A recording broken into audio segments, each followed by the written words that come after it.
Okay, so we are officially recording, and it is 6:30. Maybe we'll wait another 30 seconds for folks to jump on. But thanks so much for y'all that have already gotten on to join us for our pollinator special of our Habitat Connectivity Spotlight.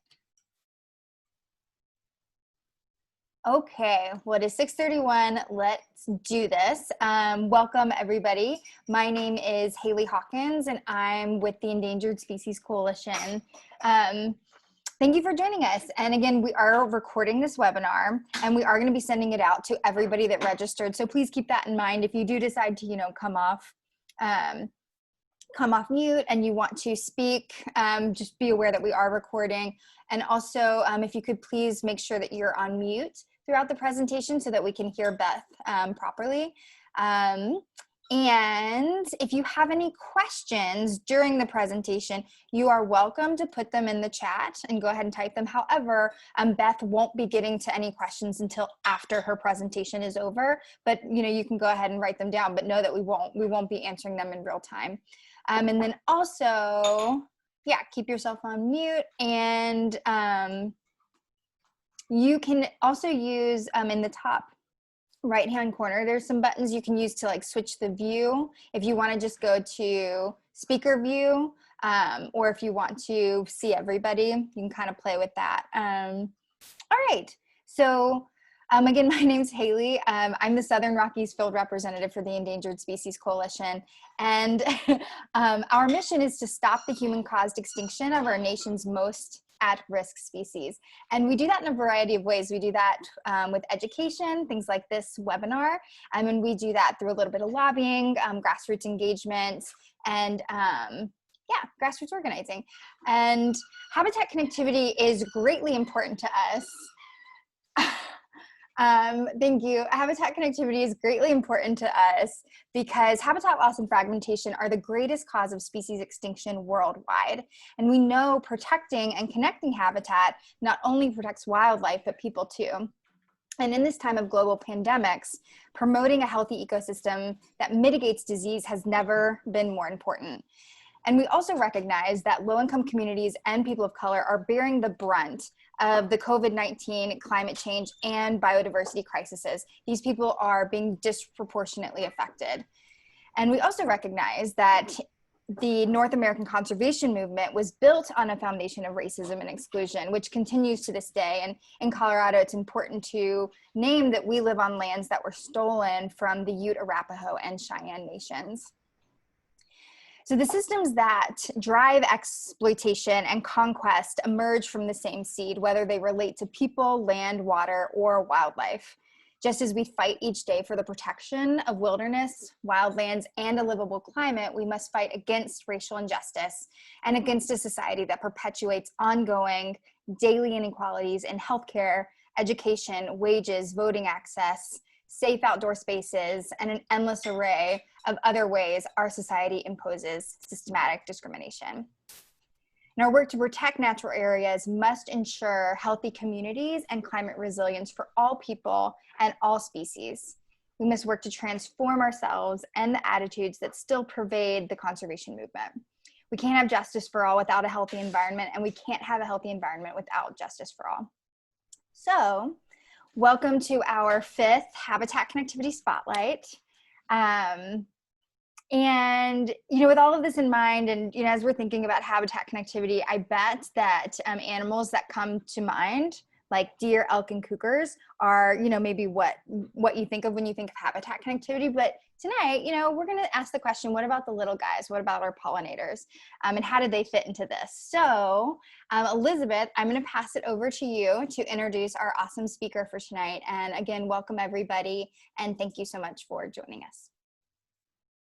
Well, thank you, Haley, for that wonderful introduction. And welcome everyone tonight.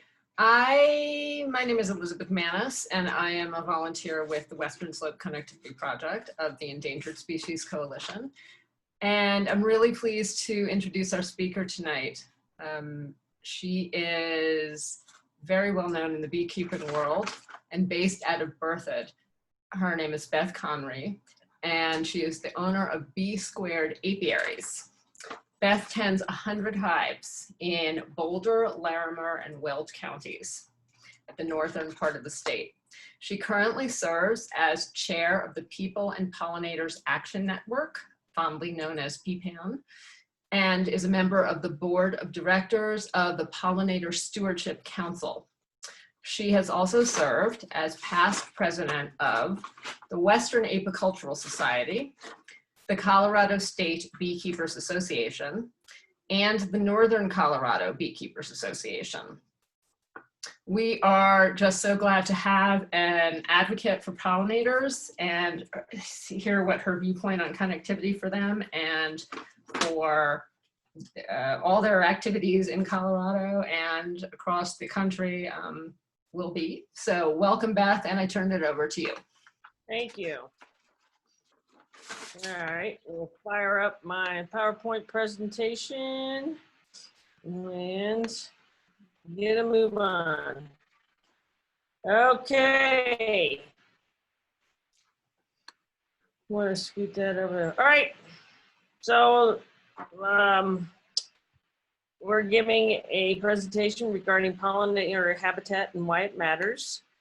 So I think the first thing that we need to talk about is who are Colorado's pollinators. And the most commonly known and the most, what do I want to say? The most effective pollinators on the planet are bees, and in particular honeybees, but for a lot of different reasons. But in Colorado, if you guys had to make a guess, could any of you guess how many different species of bees we have here?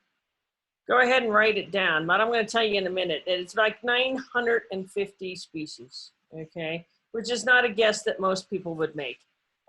When people think of bees, they actually think of yellow jackets most of the time, but we have incredible bee diversity here, and this bee diversity is well worth preserving from a habitat standpoint. In addition to bees, we've got butterflies, we've got other insects, in particular beetles and flies, and then of course we have bats that are pollinators of nighttime blooming plants also.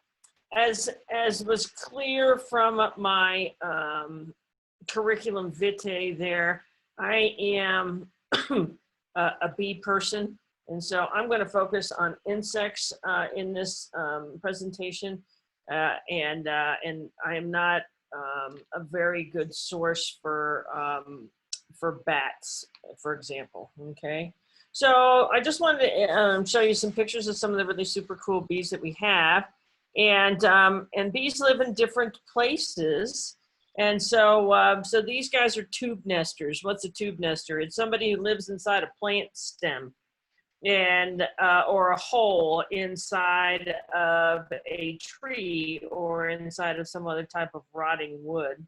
And on the left hand side we have leafcutter bees. If you look at the leafcutter bee, you can see that she has this yellow belly on her, abdomen on her, and that yellow abdomen is where she's collecting all of her pollen at. She's an incredible pollinator of several of our critical plants, namely alfalfa. On the right hand side we've got the mason bees. The osmia is the genus on those. Osmia mason bees are, you hear them called orchard bees, blue orchard bees, bobs. They are wonderful pollinators of fruit trees. And so many people who plant fruit trees on the western slope usually will have some sort of osmia nesting sites that they've made available there because they are really effective pollinators of fruit trees. We also have ground nesting bees.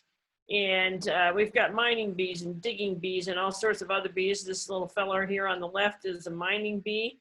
And you see these bees and they're just excavating these little tiny holes in the ground and very diligently doing so. And that one kind of resembles a yellow jacket because it's hard to see that it's actually fuzzy, but the bottom line is that is a bee and it lives in the ground. Lots and lots of bees live in the ground. Squash bees, mining bees, digger bees, bumblebees. And so over here on the right-hand side, we have got a picture of a blue Miss Spirea there, actually, blooming right now here on the Front Range.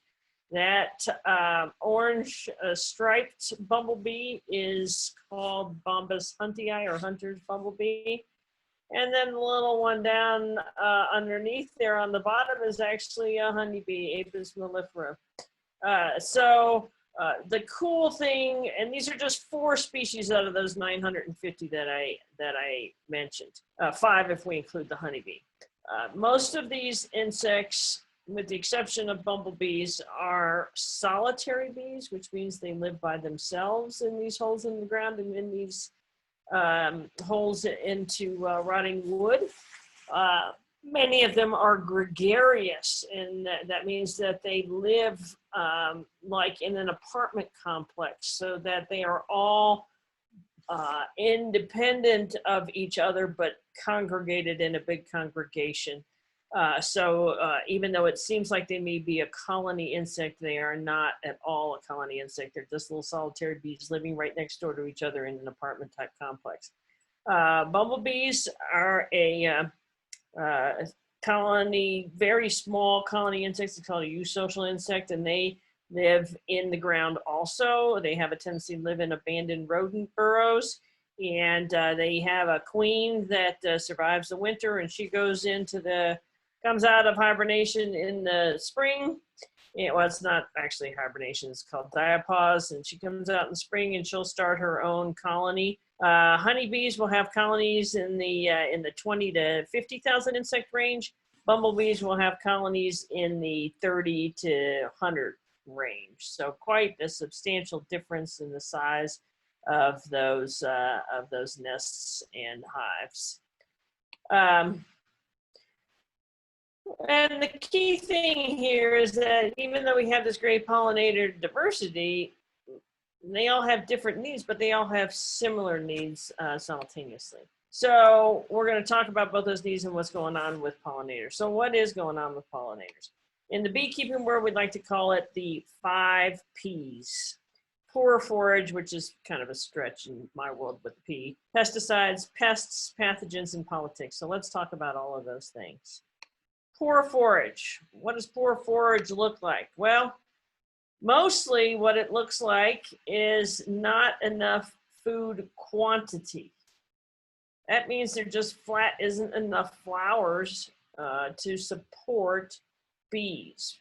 So we have flowers that are missing due to growth and development. We have them missing because of the way that we produce food.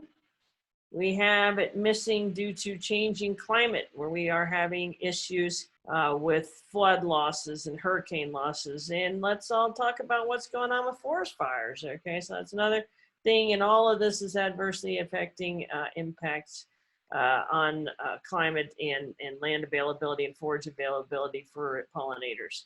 We have invasive species. Some of these invasive species, like for example, Russian olive, happen to be great honey production crops and really good for a lot of insects, but they're not great for a lot of native bees. And so invasive species are displacing species of plants that native bees need. And then we also have non-native species that aren't invasive. And when you think about the nursery industry, this is the source of many of these non-native species. They're brought in because people think they look super cool in their gardens. They are hyperbred, so you'll have these doubles and triples that have taken the flower and added many, many more petals to it. And it has made it so that the insects that used to pollinate those plants can no longer do that because they have not been able to adapt to the physiological changes of those plants. So poor forage quantity is one issue, okay? Poor forage quality is another issue. And we have got widespread pesticide contamination across this entire country. This is not confined to agricultural areas. This is rampant within suburban and urban areas also. We have nectar and pollen dearths, where it used to have this sort of endless cycle of flowering plants. Now we have big gaps in them. We haven't had rain here in a month and a half to speak of. And that is really burning up what's available and drying up nectar so that these insects are having a hard time finding food. And of course, on the agricultural side, we also have these massive monocultures that we have put in place strictly for equipment efficiencies. And these monocultures are typically of cereal grains, which are wind pollinates, not insect pollinates. And so they're, while they provide pollen, in fact, they provide pollen in droves because they're wind pollinated, and that's how wind pollination works, which is not nearly as effectively as insect pollination, but it is not a high quality, good pollen for baby food. Pesticides. I can go down a rabbit hole of pesticides, but suffice it to say, I'm not going to go there. I'm just going to mention a few things. First, we have way too many. Okay, we do not apply the principle that we have in the EU, which is you can't apply it until you prove that there is no problem with it. Here, we wait till there's a problem when we try and get it off of the market. So we have over 18,000 registered pesticides in this country. That is too many. Okay, we have too much. Okay, we apply pesticides to things that don't need pesticides. And the efficacy of those products is waning rapidly, and we're replacing them with much higher toxicity loads. And so the one study that I read very recently is that the agricultural areas of this country have become 60% more toxic to insects within the last 20 years. And we have really major fundamental political and statutory issues with pesticides in this country.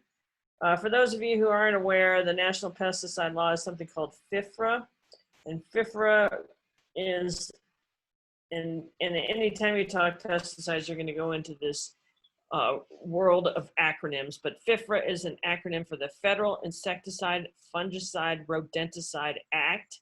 It has not had any changes besides window dressing since it was introduced in the 60s. Our representative to the U.S. House of Representatives, Joe Neguse, is a co-sponsor of a bill that was just introduced to make some badly needed updates to FIFRA. So please pay attention to what's going on with that bill, especially since it's originating out of Colorado, and because there are things that need to happen. And one of them we're going to have to talk about is the EPA, okay? Lest any of us have forgotten, the EPA's actual name means Environmental Protection Agency. And I think we would all have a pretty hard time saying that that agency is actually doing what it has been chartered to do. But there are two things that's going on within EPA that are worthy of mention. And one of them is something called a treated article exemption. Many of the pesticides that are in use today are administered to the crops via a seed coating. And the seed coating is exempt from FIFRA. Okay, this makes no sense. This is a pesticide, but it is not treated as a pesticide because of this treated article exemption. So when you talk about neonicotinoids, which is a class of products that is causing damage to all sorts of wildlife, pollinators in particular, they are under this treated article exemptions. In addition, the EPA can go ahead and run exemptions for something called emergency use. And you will see that emergency use exemptions, if you look at the data that's out there from EPA itself, are renewed every year just as a matter of course, not because there's an actual emergency. So the system is failing through this exemption process. The other acronym that's pretty handy to know is SLA, which is State Lead Agency. So EPA doesn't do any enforcement. Enforcement falls down to the states. And in our particular state, the SLA is the Colorado Department of Agriculture. So that's important to know, because when we start making and talking about changes to pesticide law, we have to deal with the federal and we have to deal with the state, and the state is going to be the CDA. All right.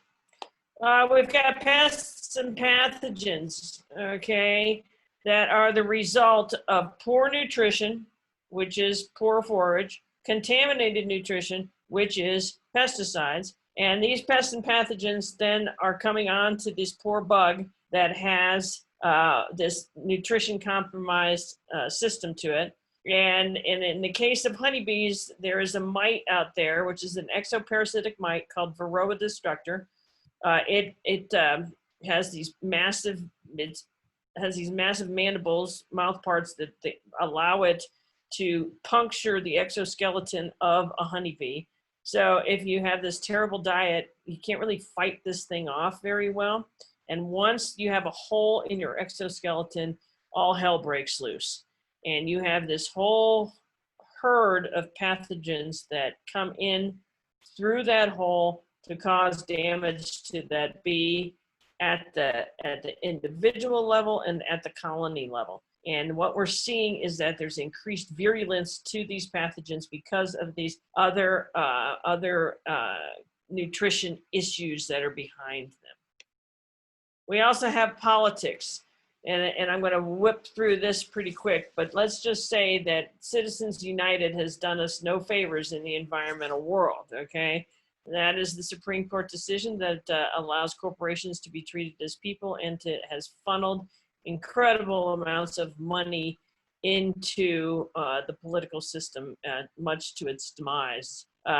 We have the EPA, and we have a whole host of approved pesticides under EPA that are causing massive environmental contamination, from water and air quality issues to insects to mammals to humans. So neonicotinoids are kind of a buzzword these days. We can talk about them in the chat. Sulfoxaflor is the next generation neonicotinoid. Dicamba, you may have heard, is an insecticide. It's like a Roundup Ready. Now they have Dicamba Ready crops that are seed coated to be resistant to dicamba.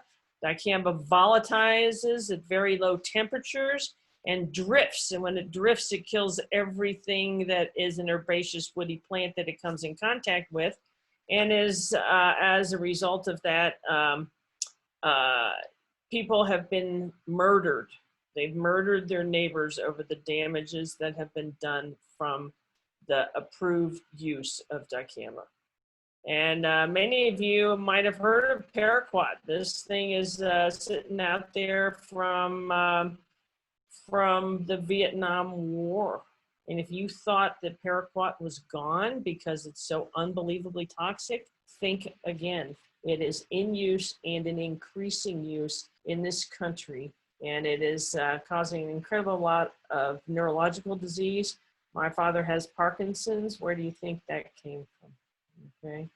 So we also have USDA has been in the news this week for the proposed changes to the definition of the word habitat. We have constant issues with defending our clean air and water. This relates back to what Haley says. This is adversely impacting people of color communities. And this is a massive issue. And then here at the state level, we've got pesticide preemption, which prevents your local communities from adopting more stringent regulations regarding pesticides. And then we have something called the Pesticide Applicators Act, which is up for sunset review here within the next couple of years, and could really use some solid review and revamping given the state of pesticide chemistries in the country. So, that's a bunch of peas, and how do we fix them? Okay, well, the first thing we got to think about is clean and safe forage. Okay, if we have good food, lots of things fix themselves. So clean and safe forage looks like this. It needs to be clean and safe, which is pesticide-free and organic, okay? Pesticide-free in terms of seed treatment, in terms of maintenance, organic in terms of soil, okay? It needs to offer floral diversity. It's absolutely critical that insects be able to maintain and proper nutrition throughout the entire season of spring, summer, and fall in terms of both nectar, which is a carbohydrate, and pollen, which is protein.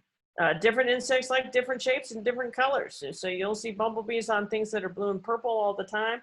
They actually see in a whole different light spectrum than honeybees do. So you need to have this floral diversity that's illustrated in the picture on the right-hand side. And lastly, it needs to be accompanied by clean and safe water and housing opportunities. Housing opportunities for ground nesting bees means bare dirt, and housing opportunities for tube nesting bees means snags, railroad ties, all sorts of stuff. Plant stems, not cleaning out your garden in the fall, waiting until later, leaving that dead, dried up stems there for them to live in.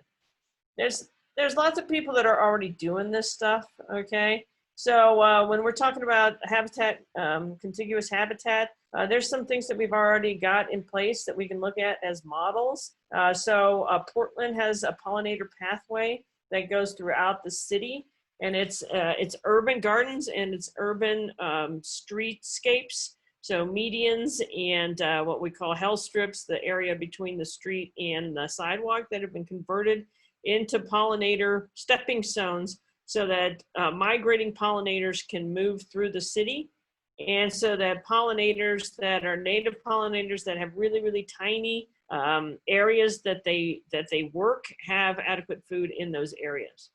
PPAN, People and Pollinators Action Network, my nonprofit, worked with the Colorado Department of Transportation and got the Colorado Pollinator Highway approved a couple of years ago. That is Highway 76 that runs from the Nebraska state line all the way down into Arvada. And we seeded a couple of, let's see, I think about 20 miles of it a couple of years ago. And it just takes support and sponsorship and help along the way to get it all the way into Denver. There's also a really great Monarch Highway, which is I-35, that runs all the way down through the center of the country. That is a multi-state project, and this is because we are going to extinct the monarch if we don't get off our butts and do something about the state of affairs with the problems with their sole source of nutrition, which is the, Christ, I'm gonna forget the name of the stuff. I'll think of it here in a second, but they only have one host plant. I got it all over my backyard. It was on Elizabeth's slide, it's on my slide, and I can't think of the name of it right off the bat, but I'll remember it in a second and I'll come back to it. But nonetheless, it's trying to get that thing taken care of. And then there's all sorts of organizations that are doing great work, that have great websites that you can access and that you can take advantage of the programs that they already have. So we don't need to start this from ground zero in our communities. We can look at these people who are doing all this great work and copy what they're doing and take the assistance that they're offering to us and go ahead and move forward. You can start at your own house reducing and eliminating your pesticide use. I like to remind people that using pesticides in your home and landscape is absolutely unnecessary. You can use something called integrated pest management. I'm not going to go into what that means, but suffice it to say that it's a less toxic way of dealing with quote unquote pests. You can buy organic. If you're not buying organic, you are subsidizing the chemical treadmill of industrial agriculture. It's that simple. And so you've got to support the people who are not using pesticides and chemical pesticides, and that's the organic people. What about buy what you'll eat and eat what you buy? Why on earth is that on this page? It's on this page because food is what is always used as the argument for pesticide use. We have got to feed the world, okay? We can feed the world right now. We grow enough food to do it. We cannot get it from farm to table, and we can't get it from table to stomach. Okay, from farm to fork, there's a 40% loss in food.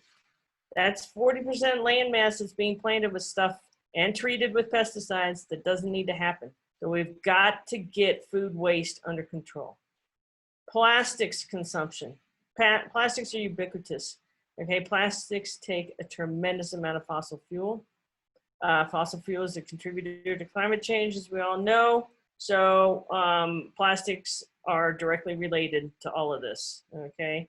I might add that pesticide production is incredibly fossil fuel intensive also.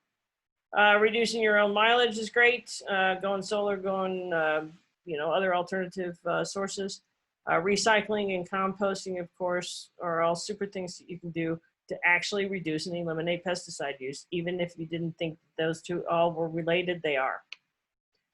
Of course, we can also strive to get some stuff done into the agricultural sector too, okay? We've got climate change causing all sorts of grief in agriculture.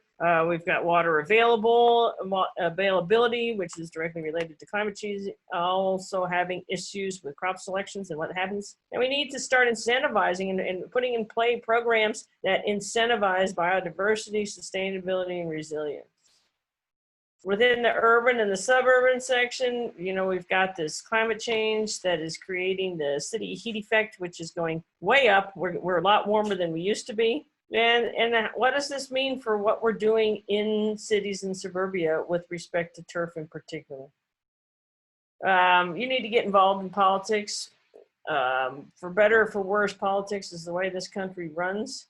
And so you need to take a minute and call your elected representatives and let them know what's going on and what you think about it.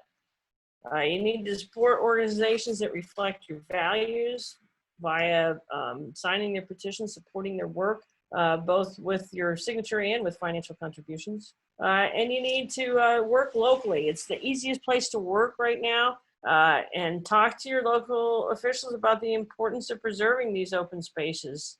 And we have something called the Pollinator Pledge, which you can take to your town council or to your county council and ask them to sign the Pollinator Pledge, which talks about all of the things that I've talked about already in here: reducing pesticide use, increasing native plant plantings. Parks and Rec is who is usually running all of the show when it comes to open space, and talk to them about what they're using. There's several Front Range communities that have eliminated both glyphosate and 2,4-D from their operations successfully. We have people that are mowing less so that more things can live in that greater size turf, and then they're using more landscape plants, which in turn uses less water, requires less maintenance, blah, blah, blah. Okay, so why should we do all of that? Well, I think it's pretty simple from my side of the fence. I think that we need to stop saying that the only way to be economically successful is a choice between economy and environment. I absolutely believe that we can have a healthy environment and we can have a healthy economy. One does not come at the expense of the other. I further believe that going forward, a healthy environment is going to be an absolutely critical component of economic success. That's both at the national level and at the individual corporate level. It's going to have to be part of people's mission statement. Insects, as we all know, are at the bottom of the food chain. And if we have healthy bugs, we have healthy birds. If we have healthy birds, we have healthy amphibians and reptiles, fish and fisheries, healthy mammals, and healthy us. They're at the bottom, we're at the top. All the glory is on large mammals. People want to save tigers, people want to save elephants, people want to save gorillas and polar bears. That's all great, but the problem is way down the food chain in front of them. So we've got to start at the little tiny level in order to fix the stuff at the top. So that is what I have for presentation. I'm going to go ahead and stop the share and go over to the chat, and we can have a discussion on stuff. Great. Well, thank you so much, Beth. That was fantastic. And everyone, please do begin, just drop your questions in the chat. I know I have a couple, but let's start with this first one, the question from Peg Rooney. Please say more about the USDA's, quote, redefinition of habitat that you mentioned earlier. They are attempting to make some changes to the definition of habitat, which is going to adversely affect what is covered under the Endangered Species Act. I would just look up redefinition of habitat for ESA, and you will come to the proposed changes. And I actually think that they may be on the federal docket right now. So Peg, we can, milkweed, thank you. Jesus Christ, and why can't I can remember that? It's beyond me. Yeah, it's nuts. I got it all over everywhere. At any rate, so that definition of habitat is designed to make what qualified as habitat smaller. Okay, and it just kind of hit the airwaves here in the last 10 days or so. Beth, can I pop in for just a second and say, yes, that's absolutely right. And the Endangered Species Coalition, we actually have an action that people can take to comment on that. And I'll put that in the chat in just a moment.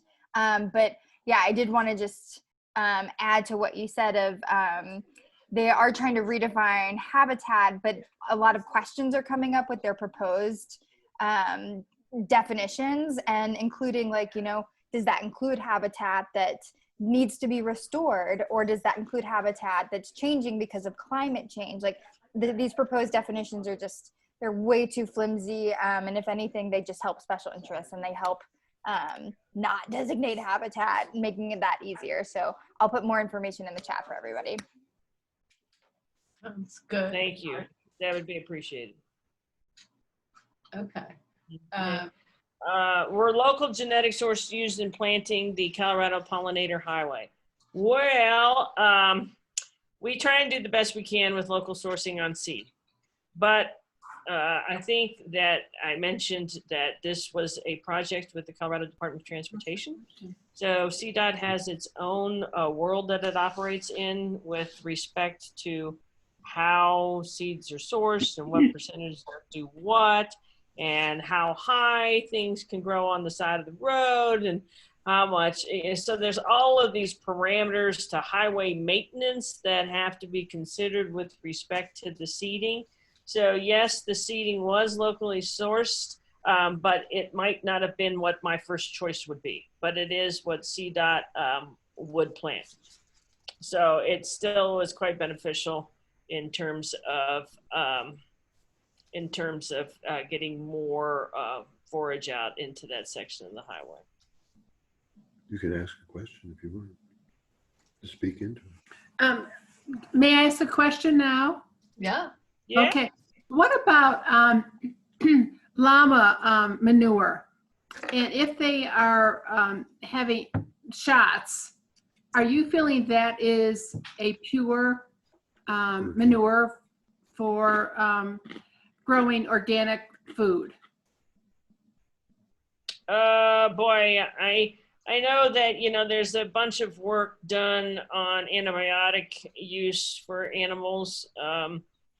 Gosh, probably 8 years ago, and it came into codification in something called the Veterinary Feed Directive, which basically removed any non-veterinary antibiotics from meat animals, not this case, which is compost. Okay, and what was happening is that you have this antibiotic resistance appearing in humans. Okay, and the humans are getting this antibiotic resistance from the overuse of antibiotics in the animals that they're consuming. So how that works out when it comes to organic certification and when it comes to manure, I am no help on, okay? But I think that you could probably talk to Beyond Pesticides. Organic certification is one of their little areas of expertise, and they may be able to give you a hand with that and making sure you're in compliance.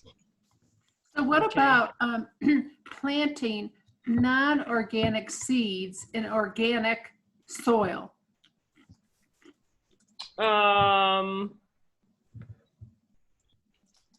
I guess I wouldn't. I mean, what's a non-organic seed? Well, a seed that is an heirloom or organic, I guess I would say, is to me would be Not grown organic. not grown organically. But you're So- putting the seed into an organic soil And you grow it. Right. and you're organically. growing it as Right. organic. Is that? Right. So if probably your seeds are mostly organic anyway, okay? But if you are using a seed-coated seed, which is typically only used in agriculture, not in domestic gardening, so to speak, then you would be, those seed-coated seeds are the problem, okay? That's where we're really getting the issues, because that seed coating doesn't stay on the seed. It permeates the soil and is highly water soluble. So it goes into the soil and into the waterways. So I think at your level, heirloom seeds would probably qualify, but I don't understand why you wouldn't spend the other extra nickel to get the organic seed or buck or whatever it is. The real question is whether a tiny seed, and I'm not talking about a GMO seed. I'm Mhm. talking about a seed that just is not grown in an organic environment. If that seed subsequently planted in a soil that is totally organic and nurtured with organic Compost. constituents and never sees anything but organic compounds,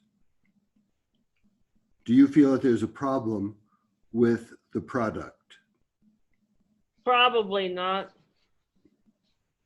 but it's again, why would I go through all of the trouble of putting all the organic infrastructure around something non-organic? Well, So, because we want to grow our food organically, but it's Yeah. really a question of whether the seed, being a quote non-organic quote seed, is really going to impart any chemicals to the environment, which would create a problem with the ultimate product. Yeah, I think that that we're losing the forest for the trees here. I think you're fine, okay? But I think that if you have a choice between an organic seed and a non-organic seed, I'd spend the extra $1. I Okay. really would. Just be on the safe side. What difference does it make, right? and I'm gonna, Yeah. may I jump in here too, just because I know that we have a lot of questions in the chat, and I think maybe this is something that Beth might be able to entertain after this evening with Mr. Golub and his partner. So I'm going to try to just see if we can probe Beth's mind a little more and get us back to connectivity a little bit too. Christine Canale of the San Luis Valley Ecosystem Council asks, for example, would it be possible to connect pollinator highways with already designated scenic byways? Yes, as a matter of fact, I gave a presentation on pollinator highways to the Scenic Byways Convention a couple of years ago. Okay. And really there's a tremendous amount of federal money out there from the Federal Highway Administration to make highways more insect friendly. Okay. And so, yes, those monies are out there, and the Scenic Byway people are very interested in doing that. And when you say they're interested in doing that, they like, where do you think, are there specific goals in mind or timeframes that are set up right now? Somebody has to pick up the baton and go and talk to whoever's, managing their scenic byway in their area. And what would happen is that you just try and as work is being done on the scenic byways, that they are planted differently, okay, and maintained differently. And I have found CDOT to be terrific to work with. I mean, I don't ever have anybody at CDOT go, nope, can't do it. Everybody goes, yeah, let's get it done. this is what has to happen. We got to talk to the landscape architect. We've got to talk to the plant biologist. We've got to talk to the wildlife biologist. We've got to talk to the guys who are designing this highway and doing all the grades. I mean, they have to just incorporate all these people into these decisions so they move like a tank, but they do move forward. So, so I probably still have some contacts from Scenic Byways from giving that talk. And I still do have a copy of that talk as well as the paper that went with that talk. So feel free to reach out to me directly and I can ship it to you. Okay. Fantastic. Great. Beth, you and I talked a little bit before we decided that you were doing this tonight, and you told me about resolutions, municipal resolutions. Yeah. Can you say a little bit about that and how that fits into the connectivity puzzle for us? Yeah, so that's the Pollinator Pledge that I mentioned in dealing with your local governments. And the Pollinator Pledge and resolutions are ways to work around preemption. So they can't run a statute that's contradictory to state statute, but they can strongly suggest and can also set an example at the municipal level that is good for their citizenry. So, so that's what the Pollinator Pledge does. I have both a Word and a PDF of that. I generally send out the Word documents so that you can just do a cut and paste and put in your community's name, and you can take it to your council. And really, there's a tremendous amount of interest in it right now. So generally, you don't get a lot of pushback, and it just is a nice little pledge that allows you to hold their feet to the fire as they make decisions on land management within your community. Okay, great. Would you like to choose the next question from the chat? Okay. All right. So one of the things, I guess you guys probably have all the email addresses for everyone. Okay. And so if you want to push out any of this material, I'm just going to send it to you, Elizabeth, or to you, Haley, whoever wants it. And I'll allow you to send it out to anybody who's on the list. So that way you don't have to worry about me, sending you sales for Bee Squared honey or anything. But one of the things that I also have, typically when I do big, huge presentations on things like this, I have these massive resource documents. And so I have a presentation that I do called Making the City Pretty, which is based on land use within urban environments. And then I have this like 27-page resource document that goes with that is all of these people who are already doing these things. So you can just go look at their websites on how they're getting tree stewards and how they're getting medians planted and how they're getting, pollinator license plates and all these other things that people do, okay? So there's a ton of stuff out there. So again, we don't have to reinvent the wheel on a lot of this stuff. So one of the questions that's in here, and it just went off my chat screen, was 2 to 3 flowers or shrubs that are drought resistant that you would like to see suburban dwellers on the Front Range includes in their yards and gardens. Heck yeah. I have an entire publication on perennials, shrubs, and trees that are wonderful for pollinators that I will gladly share. Okay, but fall blooming plants are, of course, on my radar right now. And so rabbit brush is a huge native plant that provides a tremendous amount of pollen for late season for insects. We have both Russian sage and the Bloomaspirea are excellent fall blooming shrubs. Fern bush is a beautiful one that natives love. There's some native lilacs that you can put in that natives love.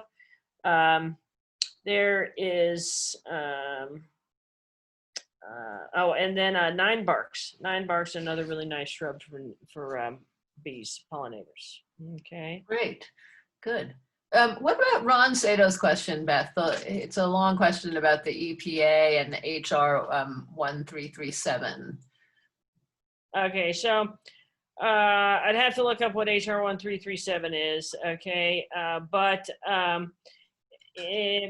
we being PPAN and PSC, keep track of all of this legislation that is going through for public comment in the Federal Register. And so we submit comments on all of these things. We just submitted neonicotinoid commentary. We also, not much is happening with pesticides that's in our favor at the EPA right now. So almost everything that gets done at EPA then has to turn around and been sued by somebody to get changed at EPA. And so we do a tremendous amount of litigation through Earth Justice on emergency use exemptions, allowances, re-registrations, blah, blah, blah. So, so we're working on all those things. I'm not familiar with this particular bill. But I can say that we have submitted public comment on the neonicotinoid re-registration. So Sulfoxaflor, we actually won that case. Dicamba, we won also. And then we had to sue again to have it. They wanted to extend the use through the growing season this year. And we went ahead and sued to have it taken off the market immediately because it's causing so much grief. And so it's working on that, but I just am not familiar with that particular bill number, Rod. Sorry. Okay. Okay. Kate, Joyce Kennedy's jumped into the chat to address Kate's question, but also I think it's a good one for everyone to hear from you about too, Beth, so what about someone in Kate Stander's position? She sees an opportunity for a pollinator corridor on abandoned railroad tracks between North Thornton and almost to Greeley. Many native pollinator plants grow here and RTD mows at bad times. So that's really two issues, how to pursue that. And so Joyce's suggestion is to set up a meeting to discuss management and maintenance practices. But in general, what more might you say about that? That sounds like a connectivity opportunity, certainly. It is. And the other one that I would probably contact would be Rails to Trails. Okay. So if they're abandoned railroad tracks, they're not being used for freight anymore, then Rails to Trails converts those into bicycle paths. And then, of course, people love to have beautiful bicycle paths. So that is another opportunity for somebody that you can perhaps partner with to help advance the idea of putting in that pollinator corridor there. Okay.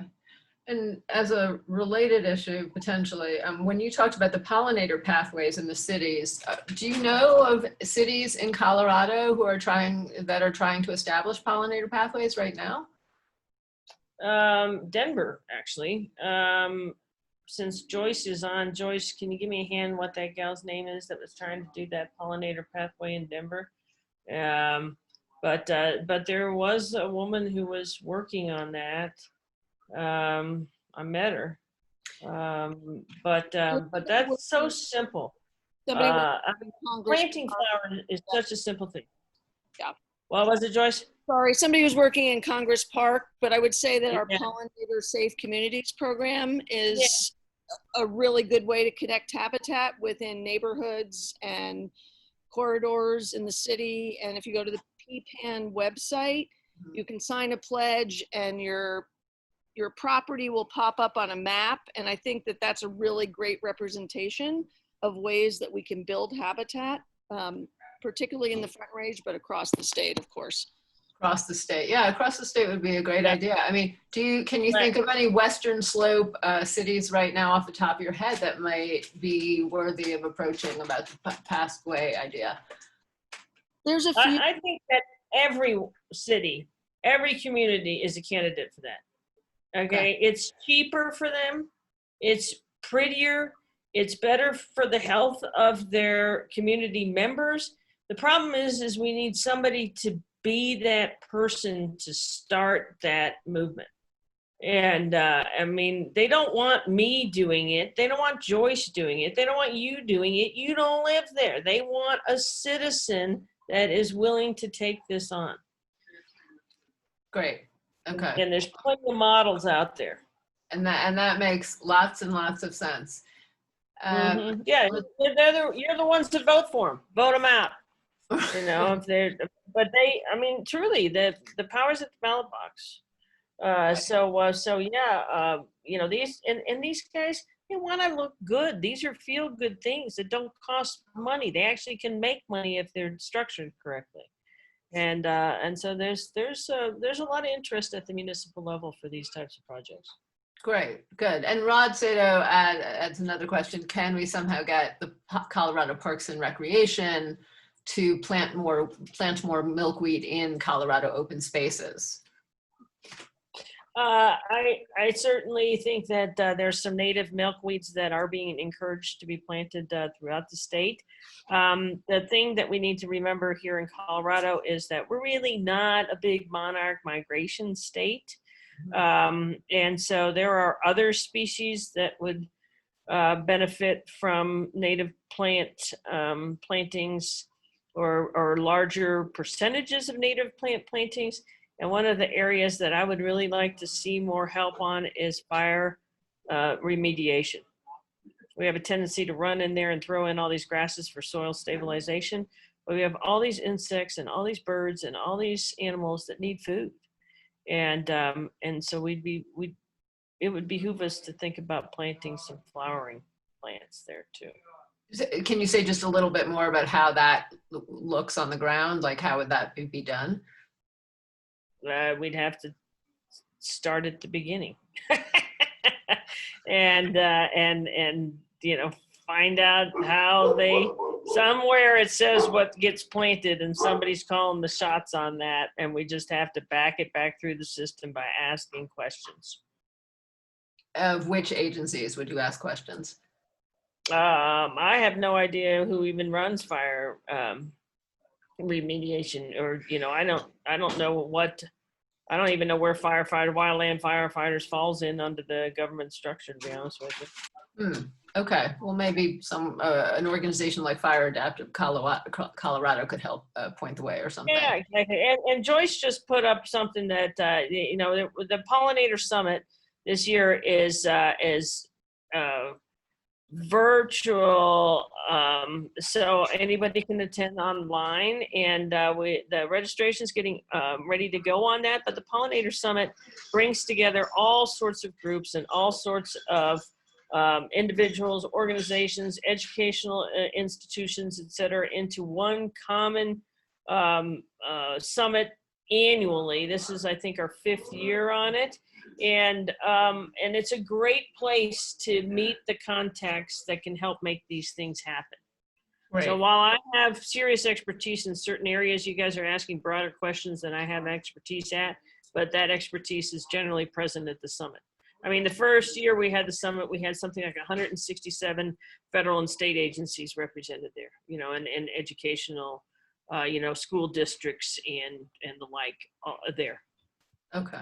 Sounds good. Well, yeah. Well, we are at the end of our hour, and I think we'll save this chat in case there's any question that needs to be addressed and has not been yet. But I really want to thank Beth Conrey for being with us tonight. It has been very interesting. We're going to make sure that Faith Williams's question gets addressed too. And I thank everyone for coming. Haley, do you have anything to add? No, I don't. Just thank you, everybody, and thanks for all the great questions. And Beth, that was an awesome presentation. I'm super psyched. I love the minor bees. So thank you. I appreciate the enthusiasm from the people in attendance for trying to do something within their communities, and you know, be the spark is all I can tell you. You know, because somebody has to start somewhere and do something that you're passionate about, and you'll sleep better and you'll feel better every day. All right, and then Faith, with respect to these native pollinator habitats, okay, in turn, I'm assuming that you're talking about tube nesting type bees, and there's lots of things with respect to height, materials, and placement that's out there. So hit the internet and see what they say about all, you know, mason bee houses and where to set them at. There's people that specialize in doing that, particularly mason crown bees, which is a big mason bee supplier for pollination purposes.